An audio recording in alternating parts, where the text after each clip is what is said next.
kama ye ssentebe w'akakiiko ak'ebyokulonda abali ku mikutumba laba ebibuuzo bingi engagement njiraba. Thank you so much for watching. Abali ku X at BBS TV UG, abali ku website yaffe www.bbstv.ug. So I want to thank you so much. Abali ku Facebook mbalaba namwe mwebale. Producer chairman ngenda kudda wombuulire ku role ya chairperson then tufune n'ebibuuzo naye kansoke nfunire ddala bano abantu basatu babuuze bwenzija nkubuuze ku ssentebe omulimu gwe then tuddemu n'ebibuuzo. Naye nsaba producer essimu bagintereddeko. Okay, kuba ku simu eyo jjako eddoboozi lya TV yo mpa amannya ne gy'oli buuza mu seconds ntono tutambule.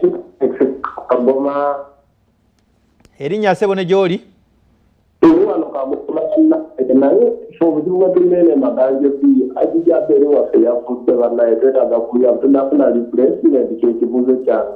Sikutegedde erinnya naye nga kyagamba candidate yabadde alondeddwa yafudde ndowooza nomination nga zaawedde ajja ssentebe ajja kuluŋŋamya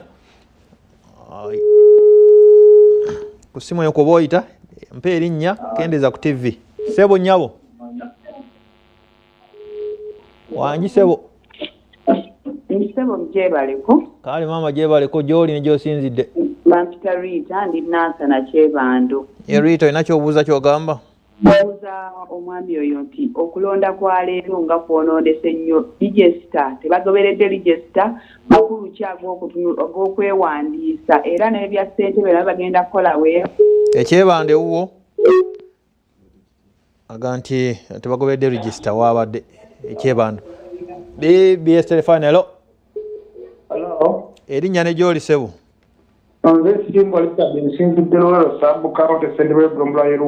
Richard Eruwero ssebo ky'obuuza mu bwangu? Ndi mu register bampandiise. Ssebo. Naye nga sibeera ku kyalo tulusizza okulonda batuuze bagenda tasula ku kyalo kuno. Batuuze tebadde batufolowo. Ate ntandise kuddamu kale ku register bamuwandiika netasula ku kyalo kati yazze okulonda abatuuze ne bagamba awo tasula ku kyalo era n'atalonda ssentebe anaddamu amufunayo babiri bokka. BBS hello. Wangi ssebo?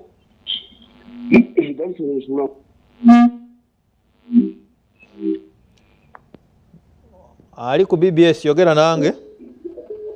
Yes ssebo erinnya ne gy'oli? Erinnya ngenda Abdulrahman Mwanje. Mwanje oli ludda wa? Ngeno Kikyusa. Kikyusa mu Bulemeezi? Kikyusa tawuni kanso ndi mu Bulemeezi. Obadde obuuza ki ssentebe? Mwami Simon Byabakama mwebaza nnyo. Webale. Empeereza ye n'ekirala. Mwami Byabakama akalulu akawedde tewatusanyusa ebintu bye wakola nga ki? Nga okulangirira ebintu ebyava mu kulonda ebitundu ebimu tewabisoma nodira ebitundu ebimu n'obisoma. Kale weebale. Weebale ssebo ekibuuzo kitegeerekese. Ssentebe akiwulidde nfunayo omuyaka mulongo Kizza. Ali ku BBS hello. Kale bw'aba akyalinda Sembusa Ivan erinnya ssebo? Godfrey Kakiri olina ky'obuuza ssebo? Ssebo mbuuza omulamuzi Simon Byabakama akuwulira. Lwaki abatuuze baffe ku kitundu betumanyi nga tebali mu regisita tebabakkiriza kulonda? Weebale ssebo. Abatuuze abatali ku regisita naye nga bamanyiddwa lwaki tebakkirizibwa kulonda? Godfrey Kakiri kyabuuza. Sembusa Ivan, Honorable Justice Simon, Ugandans are asking themselves, why did you allow voters to stay behind on 23rd and 28th? But in the previous elections, they were not allowed to stay behind. What's the terminology? Sembusa Ivan bwabuuza nti lwaki bagamba bumala okulonda ddeeka ate mbu leero tobagambye kudda waka. Ssentebe ajja kuddamu muzikirize mwena sijja bafuna olw'embeera y'obudde naye kandabe Segenia John Baptist abantu bakakiiko ebyokulonda abamu kabatamya okulonda ye Segenia John Baptist kabatamya kati tonambuludde. Mr. Busulwa, I want to commend Justice Byabakama for always coming out to explain to the masses, unlike the previous chairs. Kale akwebazizza naye luli kyeka TV zaali ntono nga tebasobola kutambula ne radio naye bakusiimye. Robert K ampadde erinnya limu n'agamba twagala okusaba akakiiko ebyokulonda nti leero tebaleeta bakuumaddembe batuleke tulonde bulungi. Bakuumaddembe bakulemesa okulonda. Kale ssentebe kkiriza bangi nnyo, overwhelming messages and questions, but we can't exhaust it all. Njagala kubuuza ebibuuzo sooka obiteeke wabbali osooka omubuulire ssentebe gwe tugenda okulonda nga 28 kuba nange nkeera kusimba layini. Ssentebe wange nvaayo mulonze. Obuvunaanyizibwa bwe buli kiri bategeezezza akakiiko konna naye ssentebe akola ssentebe ng'omuntu weebale nnyo kusinziira ku mateeka gafuga gavumenti z'ebitundu akawera 53 functions of the chairperson shall at the parish level convene and preside at all meetings of the parish council. Nti kumuluka ku level y'omuluka ssentebe w'omuluka akakiiko k'omuluka omulimu gwo okutuuza enkiiko n'okuzikubiriza. Okay? Nga enkiiko eza parish council. Ka parish council jukira kaliko abakulembeze bukiiko bw'ebyalo bwonna eyo council ya parish. Kati village at the village level chairperson wa akakiiko k'ekyalo k'abakulembeze omulimu gwe to be the political head, yabeera omukulembeze w'okuntiko ekyokubiri preside at meetings of the council, okukubiriza enkiiko za council abatuuze bonna ab'omukyalo bayise ekizinda tuliba n'olukiiko nga 22 bwe bajja ssentebe yatuula mu ntebe. Monitor the general administration of the area under his or her jurisdiction. Alondoola engeri ebintu ebyobukulembeze bitambula bitya mu kitundu kye kyonna, ebyokwerinda, ebyobulamu, kasasiro bamukungaanya oba nedda. Waliwo ensanga eyo waffe omuntu yaleese kikutiya nga kasasiro n'asuula mu luguudo, ate bambi bateekako aba KCCA bateekako abeeyera enguudo. Naye nosanga kati awo balina okukola enkungaana bagandi bannange mwe abayiwa kasasiro ku nguudo we tunakukwata tugenda kukolako. To perform other functions that may be necessary for the better functioning of the council, or which may be incidental to the functions of the chairperson or imposed on the chairperson by any law. Nti okola kyonna kyetaagisa okulaba nti ebigendererwa by'akakiiko k'ebyekyalo biteekebwa mu nkola oba byonna biba byekuusa ku obuvunaanyizibwa bwa chairperson oba ssentebe w'akakiiko. Then finally make a report to the respective council. Make a report to the respective council on the state of affairs of the administrative unit at least once a year. Okola report eri akakiiko k'abatuuze b'ekyalo council okumbeera eriwo omukyalo ekyo ebintu biri bitya wakiri mulundi gumu mu mwaka gwonna. Naye okusinga obuuza kibuuzo babadde tebabikola naye kati bategedde kakati ebibuuzo ddamu kakati kansookereko ebyokwerinda basebo ne bannyabo mu kalulu kaffe ka Uganda katulina kati njagala kubuuza kibuuzo kimu. Oyinza okugamba nti ab'ebitongole byokwerinda tebeetagisibwa mu kalulu kaffe, tubagambe batuule mu maka gaabwe mu barakisi, tebavaayo batuleke ffe tweyagale tukole tugende mu maaso n'okulonda kwaffe mu Uganda. Kati osobola kikola nga omuntu yatunze kizimbe kye ekololo sente n'aziwa omu kalulu, olowooza ayagala bamuwangule? Tasobola. Ajja n'endowooza agenda kuwangulwa nga yataddemu obuwumbi 2 oba kawumbi kamu ka ssente. Either win or they lose. Webale nnyo ssebo. Kakati kana kalulu k'okusimba ennyiriri. Ssebo njagala otegeere kintu kino nti kana kalulu okwawukana na kali akalulu k'ekyama. Akalulu k'ekyama omulonzi ajja essaawa yonna ne bamuwa akapapula n'asuula mu kabokisi n'atambula n'agenda.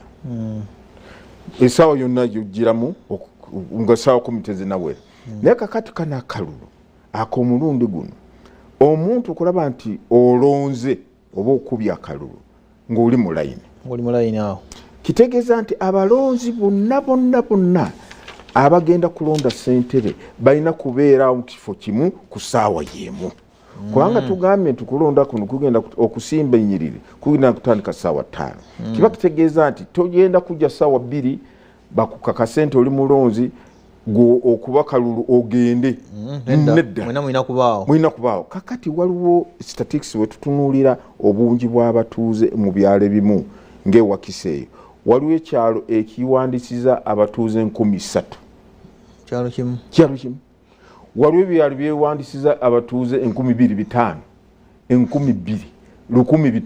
1,200 kubamu akafaananyi abatuuze 2,000 okubeera mu kifo kimu nga tewali abakuuma eddembe mulaba buzibu buliwo already gyo twabadde n'abakungu mu Kasaato wabadde okwemulugunya era bo batugambiddewo sebo chairman bw'otaleeta ebyo byokwerinda mu Kasaato tegenda kuba okulonda na polisi tuleeta polisi leeta magye owulire era netwabadde n'abaana gurupu endala ebadde vudde wali ku Shimoni Tebereza naye batugambye chairman bw'otwaleete ababyokwerinda wano era abantu bangi tubadde tulaga ku TV abantu TV babadde bagenda embyalo eyo ne baba mu bitundu ne babuuza abantu abasinga bagamba banange byokwerinda twetaaga byokwerinda